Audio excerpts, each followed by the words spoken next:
Hello hi my friends. Last எபிசோடில் Haifa ஹீரோவை பார்த்து பேசுன்னு சொல்லி வந்திருக்கும்போது ஹைஃபா பேசுகிறதுக்கு ஹீரோட்டிருந்து சரியான பதிலே வர்றது கிடையாது. அது ஹைஃபாக்கும் புரியுது, நம்மளுக்குள்ளே ஏதோ டிஃப்ரெண்ட்டாக இருக்கிற மாதிரி இருக்குது. ஸோ நம்ம இப்படி இருக்க வேண்டாம், நம்ம திரும்ப ஒன்று சேர்ந்துருவோம்னு சொல்லும்போது ஹீரோ அதுக்கு சைலண்டாகவே இருக்காங்க. இவளும் ஹீரோ ஓகே சொல்லுவாங்கன்னு சொல்லி தான் திங்க் பண்ணிட்டு இருந்திருப்பா.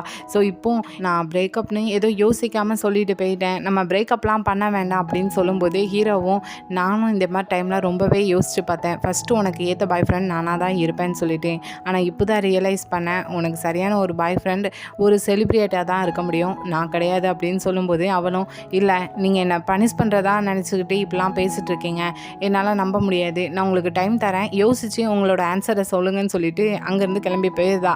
அப்படியே இன்னொரு பக்கம் ஹீரோயினை பார்த்தோன்னா இங்கே ஹீரோட ஃப்ரெண்டு கூட தான் இருக்காங்க, வேலை செஞ்சுட்டு இருக்காங்க. இந்த மாதிரி டைமில் கரெக்டாக அங்கே ஹீரோயினை பிக்கப் பண்ணணும்னு சொல்லிட்டு ஹீரோயினோட அக்கா வந்துட்டாங்க.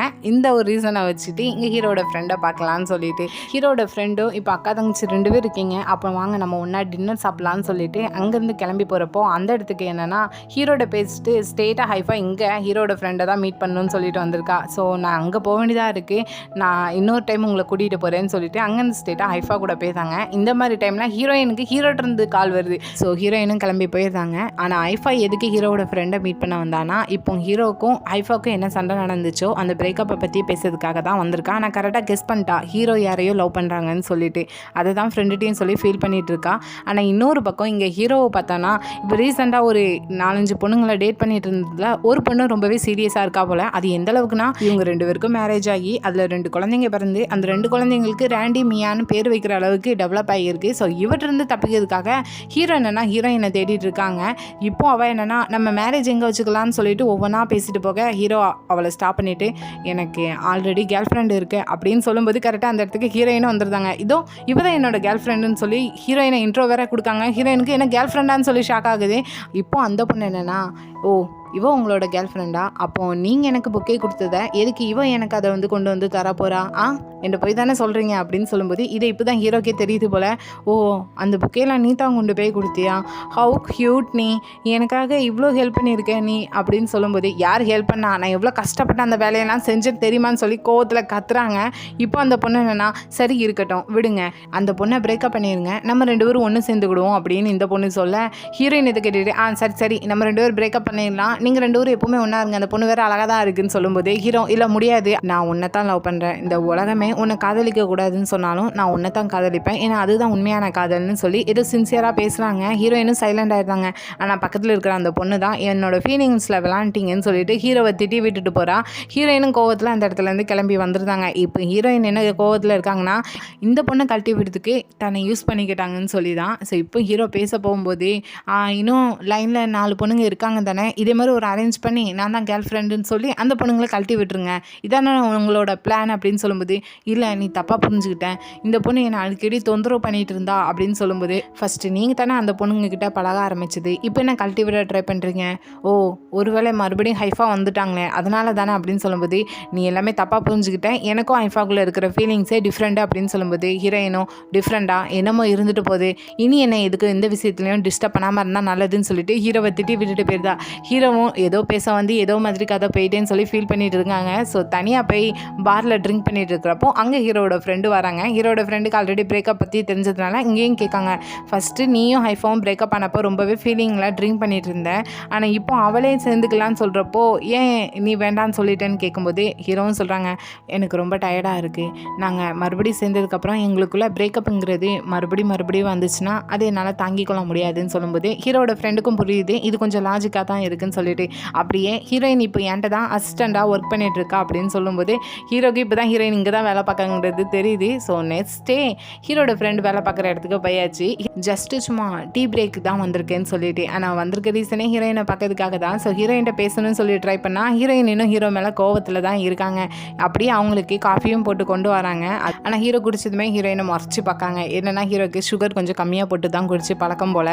ஹீரோயின் வேணுக்குனே அள்ளி தட்டியிருக்காங்க. சாரி என்னை மன்னிச்சுக்கோங்க, என்னோட என்னோட பாஸ்க்கு சுகர் நான் எப்படி போட்டாலும் பிடிக்கும், அதனால தான் உங்களுக்கும் நான் அப்படி போட்டுட்டு வந்துட்டேன் அப்படின்னு சொல்லி கொஞ்சம் கேலி பண்ணிட்டு தான் இருக்காங்க. பக்கத்தில் ஹீரோவோட ஃப்ரெண்டு இதெல்லாம் கவனிச்சுட்டு தான் இருக்காங்க. இப்போ ஹீரோயினை பார்த்துட்டு, நான் சொல்ல மறந்துட்டேன், என்னோட வீட்டில் கொஞ்சம் வேலை இருக்குது, க்ளீனிங் ஒர்க்லாம், ஸோ நீ ஃப்ரீயாக இருந்தானா வர முடியுமா, நம்ம என்னோடய வீட்டில் போய் க்ளீனிங் ஒர்க் பார்க்கலாம் அப்படின்னு சொல்லி கேட்காங்க. அதுவும் ஹீரோ முன்னாடி இவங்க 2 பேரும் ஒரே வீட்டில் போய் ஏதாட்டு க்ளீனிங் ஒர்க் பார்க்குறப்போ இவங்க 2 பேருக்குள்ளே ஏதாட்டு நடந்துருமோன்னு சொல்லி ஹீரோ பயந்துக்கிட்டு, இல்லை முடியாது, அவள் ஒழுங்காகவே வேலை பார்க்க மாட்டா, என் வீட்டில் வேலை பார்க்குறப்பவே எனக்கு தெரிஞ்சிச்சு, எல்லா திங்ஸையும் உடச்சி போட்டுருவான், முக்கியமாக எனக்கு பிடிச்ச அந்த ஸ்டாச்சு அதோட கையை கூட இவ தான் உடச்சி போட்டான்னு சொல்லிட்டு ஹீரோயினை பற்றி ஒன்று ஒன்றா சொல்லிட்டு இருக்காங்க. ஹீரோயினுக்கு தான் கையில் கிடைக்கிறத வச்சு ஹீரோவை அடிச்சிடலாமான்னு சொல்லி தோணுது.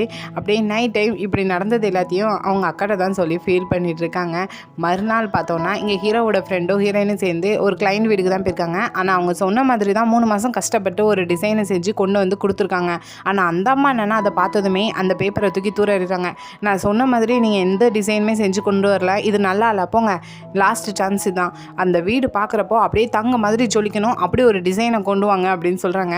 இதுக்கு ஹீரோவோட ஃப்ரெண்டும் பொறுமையாக, சரி ஓகே நீங்கள் சொல்கிற மாதிரியே நான் செஞ்சு கொண்டு வரேன்னு சொல்லிட்டு போகிறாங்க. ஒரு நிமிஷம், எனக்கு தெரிஞ்ச முக்கியமான ஒருத்தங்க இந்த வீடை வாங்குறதுக்கு வராங்க, அவங்க பார்த்துட்டு அந்த டிசைன் நல்லா இல்லைன்னு சொல்லிட்டாங்கன்னா கண்டிப்பாக அதுக்கான பேமெண்ட்டை நான் தரமாட்டேன் அப்படின்னு சொல்கிறாங்க. இப்போ தான் ஹீரோட ஃப்ரெண்டும் கொஞ்சம் கோவத்தில், சரி ஓகே உங்களுக்கு தெரிஞ்ச நல்ல டிசைனரை வச்சு இந்த வீட்டை டிசைன் பண்ணிக்கோங்க, இனி என்னால் எதுவுமே செய்ய முடியாதுன்னு சொல்லிட்டு அங்கேருந்து அவங்கள முடிச்சு விட்டுட்டு வந்துருந்தாங்க.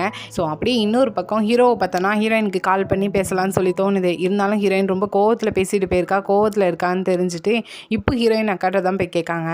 எனக்கு தெரிஞ்ச ஒரு பையன் அவன் டேட் பண்ணுற ஒரு பொண்ணை கடத்தி விடுதுக்காங்க, இன்னொரு பொண்ணை யூஸ் பண்ணியிருப்பான், பட் அந்த பொண்ணு என்னென்னா அந்த பையன் மேலே ரொம்ப கோவப்பட்டுட்டு போயிட்டா, இதுக்கு என்ன அர்த்தம் இருக்குன்னு சொல்லும்போது, அந்த பையனும் பொண்ணும் யாருன்னு நான் தெரிஞ்சுக்கலாமான்னு சொல்லி கேட்காங்க ஹீரோயினோட அக்காவும். அது என்னோட கிளைண்ட் தான் அப்படின்னு சொல்லும்போது, சரி ஓகே அந்த பையன் இந்த பொண்ணை இவ தான் என்னோட கேர்ள் ஃப்ரெண்ட் சொல்லி யூஸ் பண்ணியிருந்தானா, அதுக்கு அவள் கோவப்பட்டுட்டு போயிருக்கானா, கண்டிப்பாக அந்த பொண்ணுக்கு அந்த பையனை பிடிச்சிருக்கு தான் அர்த்தம், இல்லைனா கண்டிப்பாக அந்த இடத்துல அவள் ஆக்ட் பண்ணதுக்கு அதுக்கான காசை வாங்கிட்டு ஹாப்பியாக அந்த இடத்துலேருந்து போயிருப்பா அப்படின்னு சொல்லும்போது, அப்போ ஹீரோயினை திங்க் பண்ணுறாங்க, ஹீரோயினுக்கு அப்போ நம்மளை பிடிச்சிருக்கு அப்படின்னு தான் திங்க் பண்ணுறாங்க. இப்போ ஹீரோயின் நடக்கா, அது மட்டும் ஒரு ரீசன்னு சொல்லிட முடியாது, கண்டிப்பாக அந்த பொண்ணு கோவப்பட்டுட்டு போனதுக்கு கண்டிப்பாக அந்த பையன் தன்னை யூஸ் பண்ணிக்கிட்டானேன்னு சொல்லிட்டு அவள் ஃபீல் பண்ணது கூட வாய்ப்பு இருக்குது. ஸோ அந்த பையன் அந்த பொண்ணுகிட்ட போய் சாரி கேட்குறதும் ஒரு விதத்தில் நல்லது தான் அப்படின்னு சொல்லும்போது ஹீரோக்கு இப்போ தான் புரியுது, நீ எனக்கு பெரிய ஹெல்ப் பண்ணியிருக்க, ரொம்பவே தேங்க்யூ, கண்டிப்பாக உன்னோட சேலரியை நான் டபுளாக தரேன்னு சொல்லிட்டு அங்கேருந்து ஸ்டேட்டாக ஹீரோயினை பார்க்கலான்னு சொல்லிட்டு போகிறாங்க. ஆனால் இங்கே ஹீரோயினை பார்த்தோன்னா அவள் ஃப்ரெண்டு கூட சேர்ந்து ஷாப்பிங் போயிட்டு ரொம்ப லேட்டாக தான் இங்கே வீட்டுக்கும் வராங்க. வாசல்லே ஹீரோயினை பார்த்து பேசலாம்னு சொல்லி வெயிட் பண்ணிட்டு இருக்காங்க. இதை பார்க்குற ஹீரோயின் தான் அடுத்த ஏதோ சண்டை இழுக்கிறதுக்கு தான் வந்திருக்கான்னு சொல்லிட்டு பார்த்தா ஹீரோ பொறுமையாக ஹீரோயின் பக்கத்தில் போயிட்டு, என்னை மன்னிச்சிடு, அன்றைக்கி நீ என்னோட கேர்ள் ஃப்ரெண்ட் சொல்லி நான் அப்படி யூஸ் பண்ணியிருக்கக்கூடாது ஒன்று அப்படின்னு சொல்லும்போது ஹீரோயினும், ஓ நான் உங்களை மன்னிக்கணுமா அப்படின்னு சொல்லிட்டு ஸ்ட்ரெயிட்டாக அவங்க வீட்டு பக்கத்தில் இருக்கிற ஒரு ரூம்குள்ளே கூட்டிகிட்டு போகிறாங்க. ஆக்சுவலாக அந்த சின்ன சின்ன ஃபர்னிச்சர்ஸ்லாம் லைட்டாக உடஞ்சா கூட தூக்கி வீசிடுவாங்களா, ஸோ அதே மாதிரி ஃபர்னிச்சரை இவளோட அக்கௌண்ட் சேர்ந்து எடுத்து ஒரு ரூம் நிறையா வச்சுருக்காங்க. ஸோ இங்கே இருக்கிற திங்ஸ் எல்லாத்தையும் நீங்கள் ஃபிக்ஸ் பண்ணி வச்சிங்கன்னா கண்டிப்பாக நான் உங்களை மன்னிச்சிருவேன் அப்படின்னு சொல்கிறதுக்கு ஹீரோவும், கண்டிப்பாக நீ இதெல்லாம் செஞ்சால் தான் என்னை மன்னிப்பியா என்ன, ஆமாம் கண்டிப்பாக இந்த எல்லா திங்ஸையும் நீங்கள் ஃபிக்ஸ் பண்ணி வைங்க, கண்டிப்பாக நான் உங்களை மன்னிச்சிருவேன் அப்படின்னு சொல்லிட்டு, நான் கேள்விப்பட்டேன் நீங்களும் ஹைஃபாவும் ரீசெண்டாக பேசிக்கிட்டீங்கன்னு சொல்லிட்டு, இப்போ உங்களுக்குள்ளே எல்லாமே ஓகே தானேன்னு சொல்லி கேட்கும்போது இப்போ ஹீரோனா எங்களுக்குள்ளே எதுவுமே ஓகே கிடையாது, ஏன் கேட்க, நானும் ஹைஃபாவும் திரும்ப சேரணும் எதுவும் நினச்சிட்டு இருக்கியா அப்படின்னு சொல்லி கேட்காங்க. ஹீரோ எதுக்கு இப்படி கேட்காங்கன்னா, ஒரு வேளைக்கு ஹீரோயினுக்கு தன்னை தான் பிடிச்சிருந்தா இந்த இடத்துல இல்லை நீங்கள் 2 பேரும் சேர்ந்தால் நல்லா இருக்காதுன்னு சொல்லுவாங்கன்னு எதிர்பார்த்து ஹீரோ கேட்காங்க. ஆனால் இங்கே ஹீரோயின் என்ன திங்க் பண்ணுறாங்கன்னா, கண்டிப்பாக ஹீரோ என்ன ஒரு பிரதராகவும் எனக்கு பொண்ணுங்களை தான் பிடிக்கும் திங்க் பண்ணுவாங்க, நம்ம அதிகமாக எதுவுமே திங்க் பண்ணக்கூடாதுன்னு சொல்லிட்டு, நீங்களும் ஹைஃபாவும் சேர்ந்தால் நல்லா தான் இருக்கும், என்ன நீங்கள் 7 இயர்ஸாக டேட் பண்ணிட்டு தானே இருக்கீங்கன்னு சொல்லிட்டு இஷ்டமே இல்லாமல் ஹீரோயின் சொல்லிட்டு போகிறாங்க. இதை கேட்குற ஹீரோக்கு தான் எல்லாமே பிரேக் ஆன மாதிரி இருக்குது. சரி எல்லாத்தையும் ஃபிக்ஸ் பண்ணி வச்சுருங்கன்னு வேற ஹீரோவை தனியாக விட்டுட்டு போயிருந்தாங்க. ஸோ அப்படியே நெக்ஸ்ட் டே பார்த்தோன்னா இன்றைக்கி ஹீரோயினோட அம்மாவோட நினைவு நாள் தான் போல். ஸோ அதுக்கு அவங்க 2 பேருமே சேர்ந்து அவங்க அம்மாவோட கலரையை பார்த்து ப்ரே பண்ணலான்னு சொல்லிட்டு தான் வராங்க.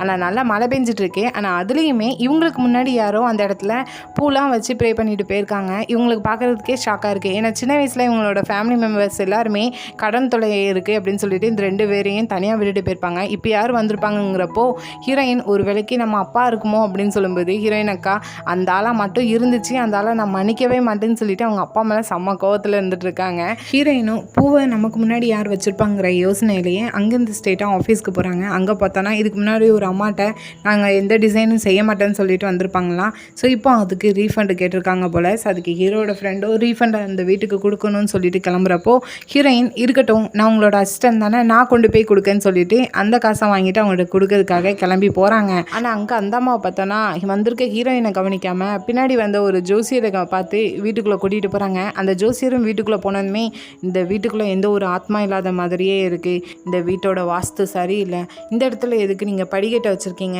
ஏதாட்டும் எலிவேட்டர் வச்சுருக்க வேண்டியதானே, பேசாமல் நான் சொல்கிறத நீங்கள் செய்யுங்க, இந்த இடத்துல முட்டாங்களை போடுங்க, உங்களோட கையை தரையில் வைங்க, நம்ம ஆவியை கடன் வாங்கலாம்னு சொல்லிட்டு அந்த அம்மாவை வச்சு எதுலாமோ செஞ்சிட்ருக்காங்க காமெடியாக. இதெல்லாம் தூரத்தில் நின்று ஹீரோயினும் பார்த்து சிரிச்சிட்ருக்காங்க. இதை கரெக்டாக அந்த ஜோசியரும் பார்த்துட்டு ஆமாம் நீ யார் அப்படின்னு சொல்லி கேட்கும்போது இப்போது அந்த அம்மாவும் ஹீரோயினை பார்த்துட்டு உங்களுக்கு எப்போ வரணும் என்ன இதுன்னே தெரியாதா, இவர் ரொம்பவே ஃபேமஸான ஒருத்தர், அமெரிக்காவிலேருந்து நான் கஷ்டப்பட்டு இங்கே கூட்டிகிட்டு வந்திருக்கேன், இந்த மாதிரி டைமில் தான் நீங்கள் வந்து நிற்பீங்களான்னு சொல்லி திட்டிகிட்டு இருக்காங்க.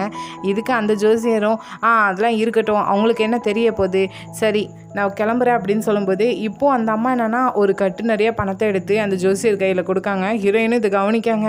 பேசாமல் நம்மளும் ஒரு ஜோசியர் ஆகிடலாம் போல், இதே மாதிரி நல்லா காசு சம்பாதிக்கலாம்னு சொல்லி திங்க் பண்ணிகிட்டே போயிட்டு இருக்கிறப்போ ரோட்டில் ஒரு ஓரத்தில் ஒரு கார் நின்றுட்டுருக்கு. ஹீரோயினும் என்ன பிரச்சனை, கார் இப்படி நிற்குதுன்னு போய் டிரைவர்கிட்ட கேட்குறப்போ காரில் கேஸ் இல்லை அதனால தான் இப்படி நிற்குதுன்னு சொல்கிறப்போ சரி நீங்கள் வெயிட் பண்ணுங்கள் உங்களுக்காக நான் வாங்கிட்டு வரேன்னு சொல்லிட்டு ஹீரோயினை 10 நிமிஷத்தில் போய் வாலண்டியராக வாங்கி கொண்டு போய் கொடுக்காங்க. கொடுத்துட்டு அந்த காரும் ஸ்டார்ட் ஆகுது. ஹீரோயினும் காருக்குள்ளே உட்காந்துட்டு இருக்கிறவரே பார்க்காங்க. பார்த்தா உள்ளே இருக்கிறது அந்த ஜோசியர் தான்.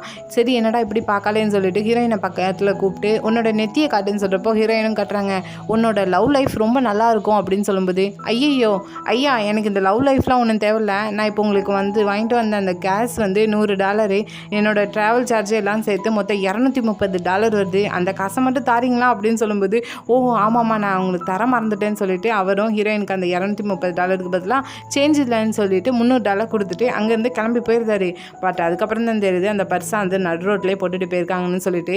ஸோ ஹீரோயின் அந்த பர்ஸை எடுத்து பார்க்குறப்போ உள்ள ஹீரோயினோட அக்காவும் சின்ன வயசு ஃபோட்டோ இருக்குது. ஸோ இதை பார்க்குற ஹீரோயினுக்கு நல்லாவே புரியுது அவங்க தன்னோட அப்பான்னு சொல்லிட்டு. ஸோ ஹீரோயின் அந்த காரை அப்படியே ஃபாலோ பண்ணிட்டு போய் ஸ்டாப் பண்ணுறாங்க. உள்ளே இருக்கிற அவரையும் பார்த்துட்டு உங்களோட வாலெட்டை நீங்கள் கீழே போட்டுட்டு போயிட்டீங்கன்னு சொல்லும்போது ஆமாம்மா நான் தெரியாமல் போட்டுட்டு வந்துட்டேன் அப்படின்னு சொல்லி வாங்க போகும்போது ஹீரோயினும் இதுக்குள்ளே இருக்கிற 2 சின்ன பொண்ணுங்க யாருன்னு சொல்லி கேட்காங்க. அதுக்கு அவரும் அது என்னோட ஃப்ரெண்டோட பசங்கம்மா அப்படின்னு சொல்லும்போது இல்லை என்கிட்ட போய் சொல்லாதீங்கன்னு சொல்லும்போது நான் எதுக்குமா உன்கிட்ட போய் சொல்ல போகிறேன், நான் யார்கிட்டலாமோ என்னெல்லாமோ சொல்லி அவங்கள பெரிய இடத்துக்கு கொண்டு வந்திருக்கேன், உன்கிட்ட எதுக்கு நான் போய் சொல்ல போகிறேன்னு சொல்லும்போது என்னோட 6வது பிறந்தநாள் அப்போது என்னோட அப்பா எனக்கு ஒரு மேஜிக் பாலை கையில் கொடுத்துட்டு நீ ஆசைப்பட்டதெல்லாம் நடக்கும் இதை வச்சு ப்ரே பண்ண அப்படின்னு சொன்னார். நானும் ஒவ்வொரு டைமும் என்கிட்டருந்து போன என்னோடய அப்பாவை நான் பார்க்கணுன்னு சொல்லி ஆசைப்பட்டேன். ஆனால் அது இப்போ தான் நடக்குது. ஆனால் என்னோடய அப்பாவுக்கு நான் கண் முன்னாடி வந்து நின்னாலும் என்னை தெரியலன்னு சொல்லும்போது அவருக்கும் புரியுது தன்னோட பொண்ணு தான் இவ்வளோ பெரிய பொண்ணாக வளர்ந்து தன் முன்னாடி பேசிகிட்டு இருக்கான்னு சொல்லிட்டு.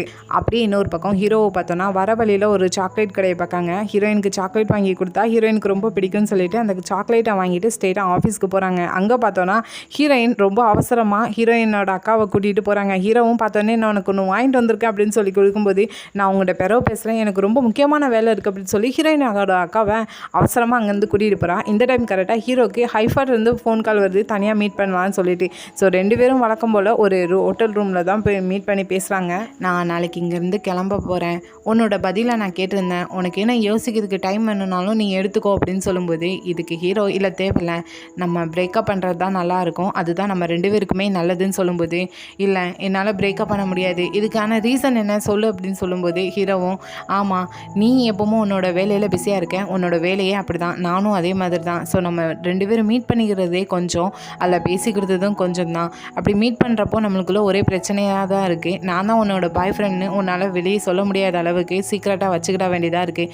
ஸோ இப்படி சுச்சுவேஷனில் இருக்கிறப்போ கண்டிப்பாக நம்மளுக்குள்ளே எல்லா பிரச்சனையும் வரதான் செய்யும். ஸோ இதுக்கு நம்ம பிரேக்கப் பண்ணிட்டு போகிறது தான் நல்லது அப்படின்னு சொல்லும்போது அவளுக்கும் நல்லா புரியுது இனி ஹீரோ நான் தான் கூட சேர மாட்டாங்கிறது. ஸோ அதனால் ரொம்பவே ஃபீல் பண்ணி அழுதா. பக்கத்தில் ஹீரோ கொஞ்சம் அவளை சமாதானமும் படுத்திட்டு இருக்காங்க. அப்படியே இன்னொரு பக்கம் பார்த்தோன்னா ஹீரோயினை பார்த்தோன்னா அவங்க அக்காவை கூட்டிகிட்டு ஸ்ட்ரெயிட்டாக அவங்க அப்பாவை மீட் பண்ணலான்னு சொல்லி தான் கூட்டிகிட்டு போகிறாங்க. ஆனால் ஹீரோயினை விட ஹீரோயின் அக்கா ரொம்ப ஸ்மார்ட் தான். ஏன்னா அவங்க அப்பாவை பார்த்ததுமே கண்டுபிடிச்சிட்டாங்க. அப்புறம் சின்ன வயசில் 2 பேரையும் விட்டுட்டு போன கோவம் அவங்களுக்குள்ளே இருந்துகிட்டே தான் இருக்குது. ஸோ அவங்க அப்பாவை பார்த்ததுமே அடிக்க ஆரம்பிச்சிருந்தாங்க. ஸோ இதே ஹோட்டலில் தான் ஹீரோவும் ஹைஃபாவும் இருந்திருப்பாங்க. ஸோ அவங்க கரெக்டாக அங்கேருந்து வெளியே வர்றப்போ இங்கே இவங்க 2 பேரும் சண்டை போட்டுருக்கிறதையும் கவனிக்காங்க. நடுவில் ஹீரோயின் ஸ்டாப் பண்ணிட்டு இருக்கிறதையும் பார்க்காங்க. இதில் ஹீரோயினோட அக்கா போய் ஹீரோயின் கொஞ்சம் ஸ்டாப் பண்ணுக்கான்னு சொல்லும்போது சொல்லும்போது உனக்கு ஒன்றும் தெரியாதுன்னு சொல்லிட்டு தள்ளி விடுறப்போ ஹீரோயினுக்கு தலையில் அடிபட்டுருது. இதை பார்க்குற ஹீரோ பொறுத்துக்கிடாமல் ஹீரோயினை போய் பார்த்து என்னாச்சு, எதுக்கு இப்படி சண்டை போட்டுட்டு இருக்கிறப்போ, அதுதான் என்னோட அப்பா, எங்கள் அக்கா இப்படி சண்டை போட்டுட்டு இருக்கான்னு சொல்லி ஃபீல் பண்ணி அழுதுட்டு இருக்கிறப்போ ஹீரோ தான் போய் சரி நீ ஃபீல் பண்ணாத, நான் பார்த்துக்கிறேன், நான் இதை சால்வ் பண்ணி வைக்கேன்னு சொல்லிட்டு ஆதரவாக பேசிகிட்டு இருக்காங்க. இதெல்லாம் தூரத்தில் நின்று ஹைஃபா நோட் பண்ணுறா. ஹீரோ இந்த அளவுக்கு ஹீரோயின்கிட்ட போய் பேசுகிறத. ஸோ அதுக்கப்புறம் ஹீரோ தான் அங்கே போய் ஹீரோயினோட அக்காட்ட போய் பேசுகிறாங்க. முதல்ல எல்லாத்தையும் ஸ்டாப் பண்ணி, நீ இந்த கோபத்தில் உன்னோட அப்பாவை அடித்து அவருக்கு ஏதாவது ஆகிட்டுனா கண்டிப்பாக இதுக்கான பதில் நீ தான் பேச வேண்டியது வரும், ஏன்னா லா படி அப்படி தான் இருக்குன்னு சொல்லிட்டு ஹீரோ அவரோட லாயர் புத்தியில் அந்த இடத்துல பேச ஹீரோயினோட அக்காவுக்கும் இது புரியுது. ஸோ அதனால் அவங்கள ஸ்டேட்டாக வீட்டுக்கு தான் கூட்டிகிட்டு போகிறாங்க. அதுவும் அவங்க இருக்கிற வீட்டை பார்க்குறப்போ இவருக்கு கொஞ்சம் கஷ்டமாக தான் இருக்குது. இதில் ஹீரோயினோட அக்கா வேற பாருங்கள் உங்களோட ப்ரீசியஸான பிரின்சஸ் வாழ்ந்த வீடு இதுதான் அப்படின்னு சொல்லி காட்டிட்டு வேற இருக்காங்க. அதுலேயும் நீங்கள் இந்தளவுக்கு கஷ்டப்படுற மாதிரி வீட்டில் வாழ்வீங்கன்னு நான் நினச்சி பார்க்கல. நம்மகிட்ட வேலை பார்த்துட்டு இருந்த டேரக்டர் செங்கிட்ட உங்களை பார்த்துக்கிட்ட சொல்லிட்டு தான் நான் விட்டுட்டு போனேன்னு சொன்னப்போ, ஓ டேரக்டர் செங்கா, அவர்கிட்ட நீங்கள் $5 லட்சம் கடன் வாங்கிட்டு போயிட்டீங்கன்னு எங்கிட்ட சொல்லிவிட்டு அந்த கடனை எங்களை அடைக்க சொல்லிட்டு போயிட்டாரு அப்படின்னு சொல்கிறப்போ அவர் அப்போ ரொம்பவே கதறி அழுதுட்டு இருக்காரு. தன்னை விட தன்னோட பசங்க ரொம்பவே கஷ்டப்பட்டுருக்காங்கன்னு சொல்லிட்டு.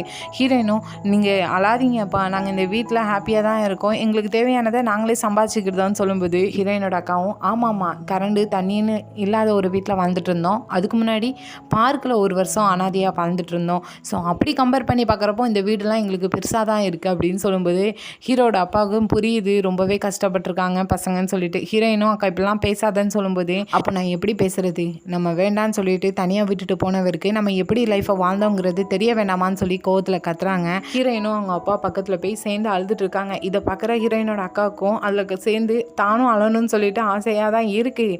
இப்போ ஹீரோ என்னன்னா என்னோட கிளைண்ட்டு 10 வயசுலேருந்து இப்போ வரைக்கும் தனியாக எல்லாத்தையும் ஃபேஸ் பண்ணி மென்டலாக ரொம்பவே டிஸ்டர்ப் ஆகியிருக்காங்க, அதுவும் உங்களால். ஸோ அவங்க லைஃப்பில் அவங்களுக்கு கிடைக்க வேண்டியது எதுவுமே கிடைக்கல, ஸோ அதுக்கான இழப்பீடை நீங்கள் கொடுத்து தான் ஆகணும்னு சொல்லி ஒரு லாயராக பேசிகிட்டு இருக்காங்க. இதுக்கு ஹீரோயினோட அப்பாவும் கண்டிப்பாக நான் இப்போ என்கிட்ட இருக்கிற மொத்த காசும் என்னோட பசங்க 2 பேருக்கு மட்டும்தான் அப்படின்னு சொல்லிட்டு ஒரு செக்கை தூக்கி காட்டுறாங்க. இது நீங்கள் 2-3 வயசில் இருக்கிறப்போவே நான் உங்களுக்கான உங்கள் பேரில் ஓப்பன் பண்ண அக்கௌண்ட் தான், இதில் கிட்டத்தட்ட $3 மில்லியன் வரைக்கும் இருக்குது, இது எல்லாமே உங்களுக்காக தான், நாளைக்கு கண்டிப்பாக இந்த வீட்டை விட்டுட்டு ஒரு நல்ல பெரிய வீடு அழகான வீட்டுக்கு நம்ம மூவ் ஆகுவோம் அப்படின்னு சொல்லும்போது இப்போ ஹீரோயினோட அக்கா என்னென்னா இருந்த கோவம் எல்லாம் போயிட்டு பக்கத்தில் இருந்த ஒரு மேகசினை தூக்கி அப்பா எனக்கு இதே மாதிரி ரூம் தான் வேணும்னு சொல்லி காட்டுறாங்க. ஸோ அவ்வளோதான் முடிஞ்சு போச்சு, இவங்களுக்குள்ளே இருந்த எல்லா பிரச்சனையும் இப்போ சால்வ்டே. ஸோ இதோட வீடியோ இங்கே முடியுது. ஸோ அடுத்த வீடியோ வர வரைக்கும் பொறுமையாக பார்ப்போம். எபிசோட் பிடிச்சிருந்தா லைக் பண்ணுங்கள், ரொம்ப பிடிச்சிருந்தா சப்ஸ்கிரைப் பண்ணுங்கள். Thank you, bye bye friends.